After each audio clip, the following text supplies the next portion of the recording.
I'm excited to see what this young man's going to do at the next level, because what a college football career that he had. SEC Freshman of the Year in 2016, making his way through the Alabama Crimson Tide program, and then wound up in Oklahoma last year, a Heisman Trophy runner-up. He blew the doors off the combine. He is Jalen Hurts here on the Rich Eisen Show. How you doing, Jalen? I'm doing well. I can't complain. How about yourself? I am better for talking to you. I'll be honest with you. I don't know how, I don't think we've ever spoken before. And, I have been an admirer of yours from afar, and the way that you have handled your business and gone about things. So I'm appreciative of the phone call into this program. I appreciate you. You bet. Thank you. Let's go walking into it. This is obviously one of the most awful times that's going on in our world, in our country, and you, with your football career, kind of caught in the middle of it, just like everybody else. Everybody happy and healthy in your orbit? Let's start with that one, Jalen. Everybody yes, good? Sir. Yes, sir. I'm blessed to say my family's good. As of now, I mean, just trying to take the right precautions and be safe, and really enjoy this time with my family. Okay. Honestly. And so what are you doing in terms of talking to teams? Walk me through how that process is right now for you, Jalen. Yeah, so kind of like my entire journey. This is another unprecedented aspect. It's unprecedented to see what the world is going through right now. But in terms of me staying communicated with teams, I've been doing FaceTime calls with GMs and coaches, and doing Zoom calls with coaches as well, talking ball and doing different things like that. So keeping me very busy with those things. So that's definitely a good thing. So I'm just, controlling what I can like I always have, and moving forward every day, seeing where this thing goes. Which teams have you virtually visited with then? Which ones have you talked to? I like to be discreet. I've talked to a lot of teams. Every team I've visited with throughout this process so far. I've had maybe I've had a good number of visits on Zoom and FaceTime. I'll just say that. Okay. So any of the teams that you've had a Zoom or a FaceTime chat with, being head coached by a multiple Super Bowl winning coach who's tight with Nick Saban? Have you had a coach conversation with that? No comment. Okay. Oh. I got a Patriot fan on the other side. Do you plead the fifth like Tom Brady, Jalen? Is that what you just did right there? No comment. Okay. So what questions are you asked? I mean, what more do you need to, in your estimation, put out there that you're being asked about? Well, Rich, it's a process, and it's something that I've never experienced, and they pretty much just ask me questions to try and get a better feel of who I am as a person, as a leader, and they ask to talk ball, right? So it's very unique in my position because I've had so many different offensive coordinators, and I've been around so many great minds in the game. So these coaches simply want to, know what I know. They know I know ball. They know I've been well taught from each and every coach. So me spitting back the things that I know and showing them, that I'm a student of the game and I'm very knowledgeable what I know and what I'm doing. Jalen Hurts here on the Rich Eisen Show. What was the toughest part of your journey, Jalen? I'd say, the artist, the old. I got an old soul. I'll just tell you that. Okay. The old artist Frankie Beverly. Yes, sir. Yes, sir. See, it's the joys and pains of life, and they always come, and we got to expect those things. And it's always about how we respond to the given situations we're handed, And I think everything, just the ups, the downs, being lessons for me where I've learned so many things and been able to learn from the situations I've been in, whether you talk about being down in the game, or coming up short in the game or whatever it was, I was able to learn from all those things and become stronger, wiser, and better from it. Well, what'd you learn? Somebody asked me the other day, what's the most memorable thing of your college career? And I told them, I said, losing that championship my freshman year. I said that's something that I'll never ever forget, you know, and and those things like that, games like that, they motivate me. You know, you don't forget the ones you lose, that's for sure. So. Well, I mean, yeah. I mean, you ran one in from third. We're all talking about the Hunter Renfrow touchdown, but you ran one in from 30 yards out with 2 and change to go to put Alabama up. And I'm wondering, you know, do you ever want to beat your chest a little bit more than you do, Jalen? Well, you know, I got a lot of respect. I still have a lot of respect for that guy on the other sideline, DeSean Jackson. I mean, when I ran that touchdown in, you know, I ran it in. I said, damn, you know, that may be too much time, 2 minutes, too much time. Right. But, you know, like you just said, Rich, I'm very confident in myself and what I do. And I know the work that I put in to get the things and come as far as I've come today. I'm not the easiest person when it comes to reflecting on the past or I guess maybe pat myself on the back. I enjoy all things. I enjoy winning. But I just kind of keep the main thing. You just, you know, move forward with it, you know. So before I do move forward with it for you in a second, though, why did you stay at Alabama? Did you at any moment think, you know, after Tua came in and won that championship game, and then there was conversation, you know, with the whole famous quit asking moment with Nick Saban, you know, did you ever think of, like, I'm out of here, I got to get out of here? You know, there were thoughts. I think not for me, but people around me, and people wanted to see me, you know, be in a position where I could flourish, you know, and even my teammates around me, they were like, why are you still here? You know, I'm like, I'm here for you guys, you know. But it was an unprecedented situation. You know, that's something that you've never seen happen before. And, you know, I think it all happened for a reason, you know.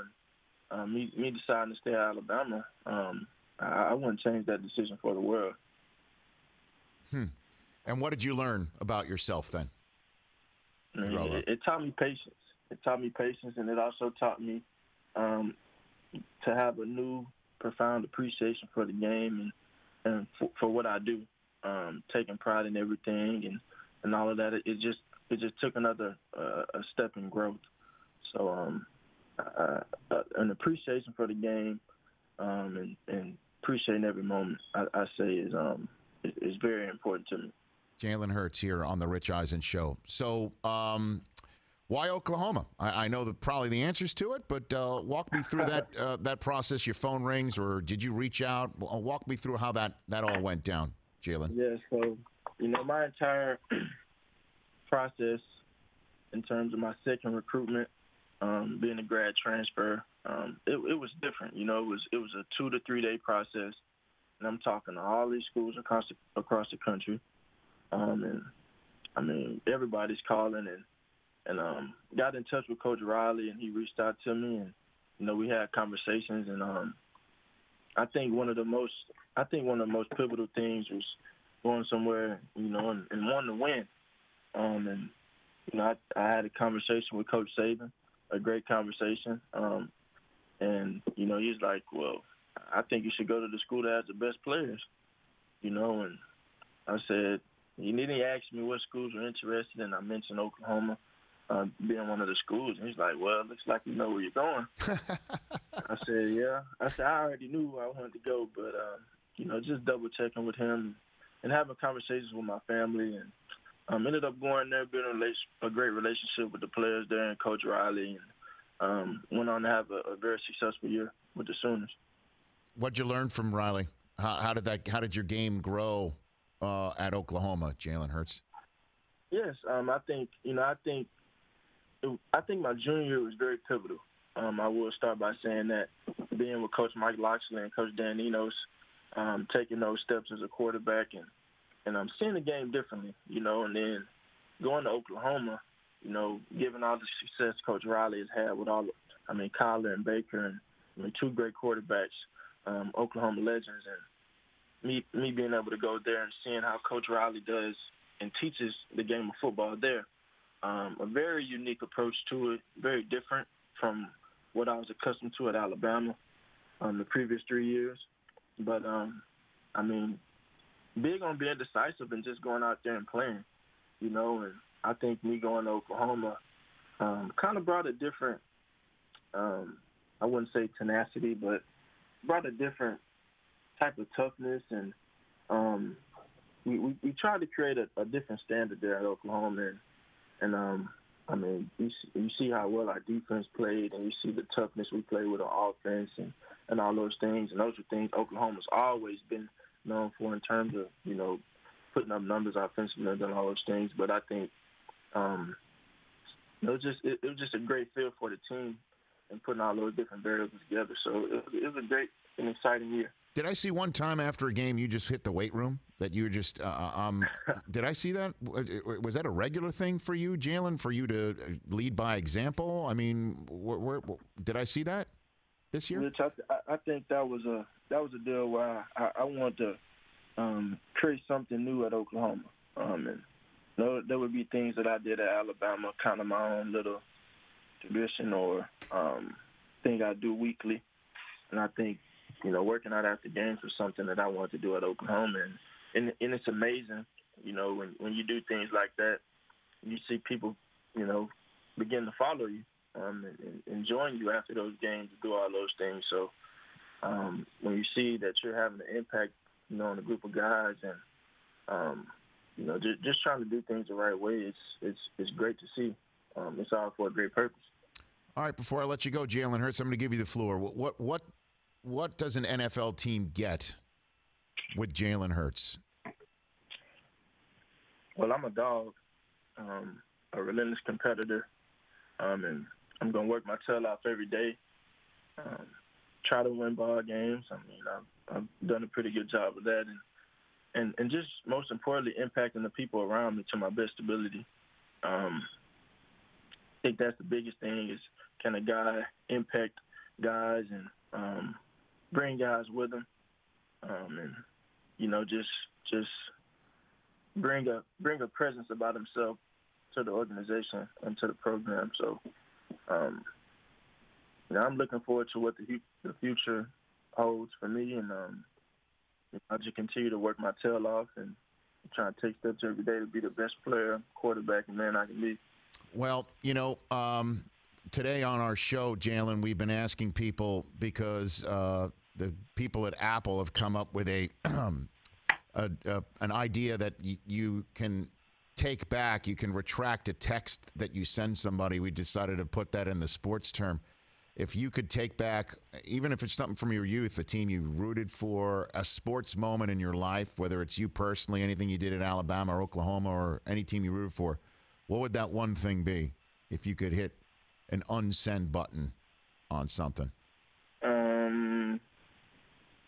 That's a great question. It probably have to be like Little League baseball. Really? Well, what happened? You know, I used to pitch. Okay. And I think I gave up a dinger in the game, a dinger on a walk-off. So I little stuff like that I don't forget. Playing out there in North Chandler Little League, East Houston, over there in the North Shore area, and doing all those things. I won't forget those things. I won't forget those things. Being a ball boy as a kid out there at my dad's games and seeing some of the games they won and lost and all those things. As a kid, man, you look up to all those guys, those high school ball players, and you just want to see them succeed. So I definitely could take some of those back too. Some of those losses. Jalen, you played in national championship games, plural, and you're talking Little League? That's where you're going to hit unsend on that? That's amazing that you got that long memory like that. I don't forget stuff now. I bet. I think the national championships and all the championships I've been blessed enough to play for, and obviously the 4 games that I've come up short in, I think those are the obvious ones. But I thought it would be one moment that you pissed Saban off in a way. you know that you'd like to hit unsaban on that, unsaban, unsend, or whatever. What's the angriest you've ever seen, Coach? So Saban really never he never got on me. You know, he scream and yell, and he chew me out at times, but you know, I just say yes sir and move on, keep it moving. You know, the guys that talk back and got something to say all the time, those are usually guys that, you know, end up in the doghouse. So people would sass back to Nick Saban. Who did that? Man, I ain't gonna say no names. You can plead the fifth there too. I guess we come full circle in this conversation. Hey, Jalen, yes, thanks for the call. I meant what I said at the start. I mean, I watched how you went about your business again, and how many times you were dealt a hand that, I'll be honest with you, you didn't deserve, and how you handled everything. And now here you are on the precipice of joining the NFL. I cannot wait to see who rightfully takes a card, scrawls your name on it, makes an announcement, and see what you do at the next level. I want to be part of that journey, Jalen. So look for my call. I appreciate you. It'll be special. I had a question for you, Rich. Okay. If you don't, go for you know, it. I always see, you know, everybody sees the run, Rich, run stuff. Yep. I'm a fan of stuff like that, and I was interested in asking you, how did that campaign come about? I mean, I've always admired you from a distance for that. Thank you, Jalen. That means a lot.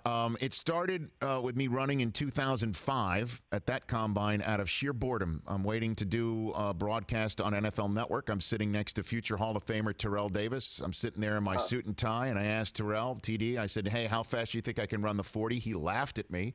I cursed at him, and then I went right down on the field.